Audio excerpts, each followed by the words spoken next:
ویسے تو ٹخنے سے نیچے شلوار یا پینٹ وغیرہ ہونے پر دیوبندی بہت فتوے جھاڑتے ہیں، لیکن سامعین سنیں دیوبندیوں کے اس مفتی کی زبانی کیسے دیوبندیوں کی جہالت کو واضح کر دیا ہے۔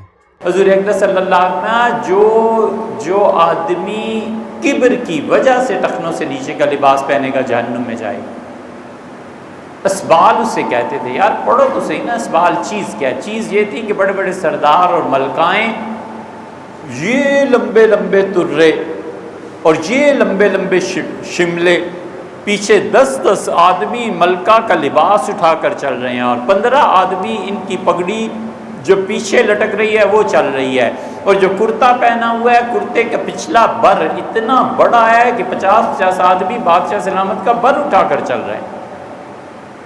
یہ سب کبر کا، اسی میں یہ ٹخنوں سے نیچے کا لباس۔ حضور اکرم صلی اللہ علیہ وسلم فرمایا جو ٹخنوں سے نیچے کا لباس متکبر ہونے کی وجہ سے پہنتا ہے وہ جہنم میں جائے گا۔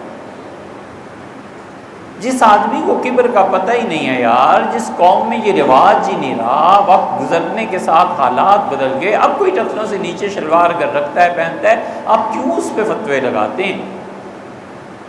عالمگیری نہیں کھولی؟ فتاوی عالمگیری میں کیا لکھا ہے؟ فتاوی عالمگیری میں لکھا ہے کہ ٹخنوں سے نیچے کا لباس منع نہیں ہے۔ وہ نہیں مانتے فقہا اس بات کو، وہ کہتے ہیں وہ زمانہ گزر گیا، ختم ہو گئی بات۔ لہٰذا اب اگر کوئی دیوبندی پینٹ یا شلوار یا کپڑا ٹخنے سے نیچے ہونے پر فتویٰ جھاڑے تو ان کو یہ ویڈیو بھیج کر ان کے منہ کو آپ بند کر سکتے ہیں۔